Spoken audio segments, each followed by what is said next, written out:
but we've already built in a perfect follow through. We've got all the muscles, all the bones, everything in line. We've got a perfect follow through. All we have to do is just not allow changes to it, everything we put together, until the air clears above. Hey everyone, how you doing? Okay, we're here with living legend Rod Jenkins, a legend in the archery community. How you doing, Rod? Good, good. We just got done a clinic with him. Fantastic clinic. It was all about the basics. You can never hammer home the basics enough. Just for people who may not know you, I know it's kind of weird for me, but can you give us a little background? Well, yeah, I grew up wanting to be a bow hunter, and there was very few deer in that area, so I missed the first deer I ever shot at. Oh, and it was the first one I ever seen from the stand, and I remember as a kid holding the bow out, and somebody knows how to shoot this, and I was going to find it. I mean, it led to a series of coaching, and I had really good coaching, and I was with finally found a guy, a archery club called Vulcan Archers in Birmingham, Alabama. Howard Hill started in 1923. Wow. So some of the older guys showing me, and I wound up with Al Henderson a couple years later, and always just wanted to know why we did things, right, and how we did it, right, in an easier way, in a better, more consistent way. Exactly. So we searched that, and it rocked on. I just never wanted to miss another shot on that game animal. Yeah. Because I tell people that I hate missing worse than I like killing.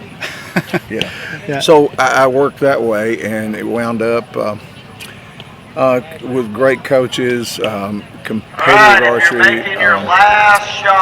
Been competitive service rifle, IPSC pistol shooting sports. Nice. And mainly archery has always been my love. But I learned a little bit from all of them about how to put a shot together. Mm-hmm. And over time, I've won. I forgot the national and state championships. Won 3 IBO worlds.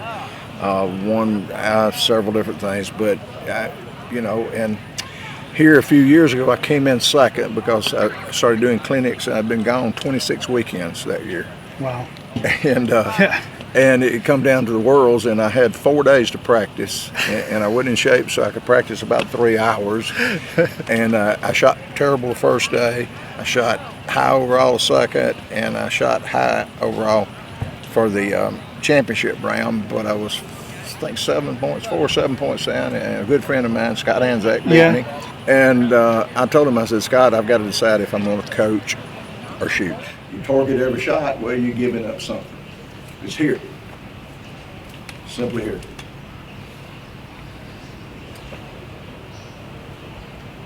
I roll my fingers up, you believe in that? One finger right here, keep it. The bow's gonna jump forward, hit this finger and come right back in your hand. Right. Because I can't do both.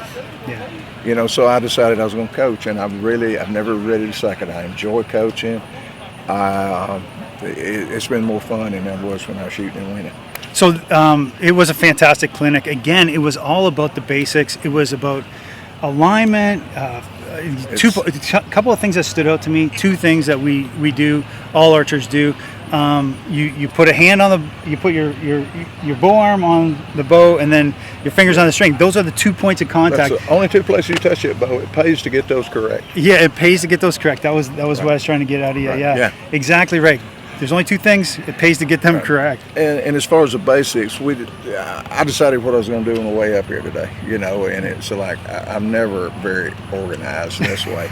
And I decided, well, we've got, and a lot of these guys I've coached here, but they've all won world championships, so they don't need my help. Yeah. And I decided we're going to speak to the guys just trying to get there. Yeah. And the thing about it is these guys that like. Dwayne Martin won 9 national world championships. Coached him some, and when we talk about working, we're working on the basics, just trying to get better in the basics. Yeah. Some of these guys here today, we're trying to teach them the basics. Yeah. So it's always about the basics. I relate everything to football, and like NFL and college. When they try, and those are outstanding athletes, but they don't try to play the game. They work on the basics. They doing drills, basic. Right. We pick up the bow and we try to play the game all the time. We never learn the basics. We just shoot till we get better. And sometimes that works. We get up to a point, except now we don't have any basis on what to do now. So then generally everybody rises to a point and they shoot X good. And then they'll kind of slope off and then they go downhill, but they got no way to ever come back. And those guys are fishing or playing golf now. Yeah, and so on this channel, on my YouTube channel, I try and make it easy for the barrier of entry for archery, for people to get into archery and then be successful, and then when you're successful, you love it and you stick it out, right? And so today, just again, I know I'm going over this and over this again, but sticking to the basics, and if you teach the basics and it's basic, it's very good. Yeah.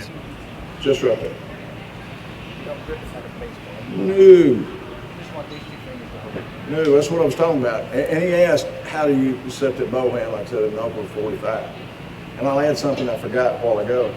You also don't want any of the hand past the lifeline up there. Very good. It's amazing. Hey, I've got one question for you too before we finish this up. A little coaching question. Okay. So I'm dealing with a little bit of target panic, and I heard you answer some target panic questions. Right. I feel like I got good alignment, but I just, as soon as I see that sight picture, I want to let go. My brain says fire. Right. What can you tell me? Well, there's a couple different things it may be. You may started really aiming at target before you got to anchor. Yes. That happens a lot. Yep. And number two, you don't have a solid commitment. If you've got a commitment to where, hey, this shot is arranged and I can maintain control long enough to get to conclusion. Yeah. When you're at anchor, you're not ready to shoot the shots. You're just parts of it. Okay. Now you've got a commitment and you need to aim and expand. That's when aiming starts. And now we got to get to conclusion. Now it's natural tendency. Everybody anticipates something, especially in nervous. Yeah. So why not we anticipate getting to conclusion versus let go? Okay. Target panic is nothing more than lack of a solid shot sequence or 100% faith in it. Right. What basics teach you, and I get guys in clinic and they'll sneak off the side because they've got target panic. Say, I got target panic. I say, I know. Yeah. And it's pretty obvious. And then they say, well, I'm gonna need something different, and you don't. What you need is a solid shot sequence, 100% faith in it. And that's exactly what we try to teach guys winning world championships. Yeah. Is it's the same thing. The cure from target panic is also what creates world-class shooters. Absolutely. I think that's what separates the men from the boys, the women from the girls out here, and just having that faith in that shot. It's very true when you said it over there. It's true now. Just amazing, man. I really appreciate it. This is a pleasure meeting you. Enjoyed it. All right. Thanks very much.